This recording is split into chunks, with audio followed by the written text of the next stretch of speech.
ನಾಳಿನ ವೈಕುಂಠ ಏಕಾದಶಿಗೆ ಟಿಟಿಡಿ ಸಿದ್ಧತೆ ಮಾಡಿಕೊಂಡಿದೆ. ಡಿಸೆಂಬರ್ 30 ಮತ್ತು 31 ಹಾಗೂ ಜನವರಿ 1ರಂದು ಟೋಕನ್ಗಳನ್ನು ಹೊಂದಿರುವವರಿಗೆ ಮಾತ್ರ ವೈಕುಂಠ ಏಕಾದಶಿ ದರ್ಶನ ಸಿಗಲಿದೆ. ಈ ಬಗ್ಗೆ ಟಿಟಿಡಿ ಕೆಲ ದಿನಗಳ ಹಿಂದೆಯೇ ಇದನ್ನು ತಿಳಿಸಿತ್ತು. ಇನ್ನು ತಿರುಮಲಕ್ಕೆ ಹೋಗುವ ಭಕ್ತರಿಗೆ ಅರ್ಥವಾಗುವ ರೀತಿ ಅಲಿಪಿರಿಯಲ್ಲಿ ಸೂಚನಾ ಫಲಕಗಳನ್ನು ಅಳವಡಿಸಲಾಗಿದೆ.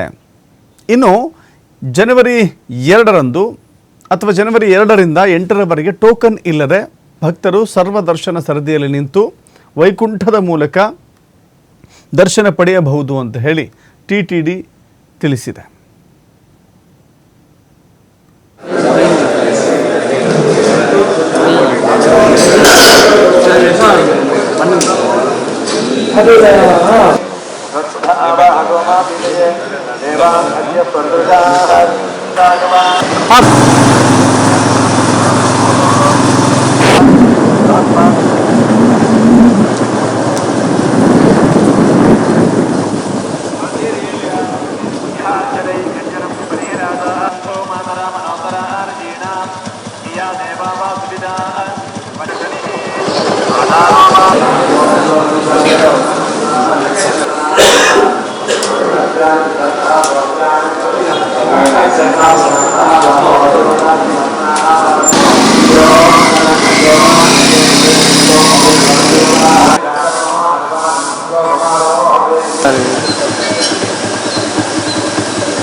ज्येष्ठो विदग्धमातनायायुधात्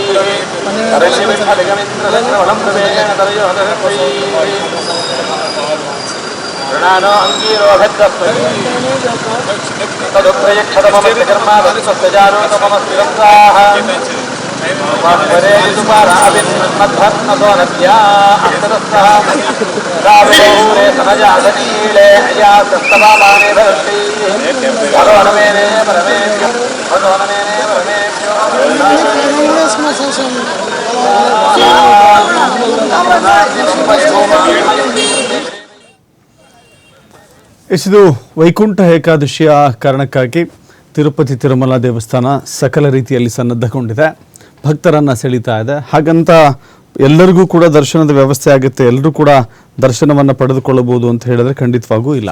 30, 31 ಮತ್ತು 1 ನಾಳೆ ನಾಡಿದ್ದು ಮತ್ತು ಜನವರಿ 1ರವರೆಗೂ ಟೋಕನ್ ಇದ್ದವರಿಗೆ ಮಾತ್ರ ಅಲ್ಲಿ ಪ್ರವೇಶ ಇದೆ. ಮತ್ತು ಯಾರ್ಯಾರು ಯಾವ ಕೌಂಟರ್ಗಳಲ್ಲಿ ಹೋಗಬೇಕು ಅನ್ನುವ ಸೂಚನಾ ಫಲಕಗಳನ್ನು ಕೂಡ ಅಳವಡಿಸಲಾಗಿದೆ. ಭಕ್ತರಿಗೆ ಯಾವುದೇ ರೀತಿಯ ಗೊಂದಲಗಳು ಉಂಟಾಗಬಾರ್ದು, ಭಕ್ತರಿಗೆ ಯಾವುದೇ ರೀತಿಯ ಅಡಚಣೆ ಉಂಟಾಗಬಾರ್ದು, ಭಾಳ ಸುಗಮವಾಗಿ ಸರಾಗವಾಗಿ ದರ್ಶನ ಆಗಬೇಕು ಎನ್ನುವ ಕಾರಣಕ್ಕಾಗಿ ತಿರುಪತಿ ತಿರುಮಲದಲ್ಲಿ ಅಚ್ಚುಕಟ್ಟಾದ ವ್ಯವಸ್ಥೆ, ಅಚ್ಚುಕಟ್ಟಾದ ಸಿದ್ಧತೆಗಳನ್ನು ಮಾಡಿಕೊಳ್ಳಲಾಗಿದೆ, ಯಾವುದೇ ರೀತಿಯ ತೊಂದರೆ ಆಗದಂತೆ. ಹೀಗಾಗಿ ಈಗ ಆಲ್ರೆಡಿ ವೈಕುಂಠ ಏಕಾದಶಿಯ ಏನೆಲ್ಲ ವಿಶೇಷಗಳಿದ್ದಾವೆ, ಏನೆಲ್ಲ ವಿಶೇಷತೆಗಳಿದ್ದಾವೆ, ಸೌಲಭ್ಯಗಳಿದ್ದಾವೆ, ಅದೆಲ್ಲವನ್ನು ಕೂಡ ಸ್ಪಷ್ಟವಾಗಿ ಈಗಾಗಲೇ ತಿರುಪತಿ ತಿರುಮಲ ದೇವಸ್ಥಾನ ಸಮಿತಿ ತಿಳಿಸಿದೆ.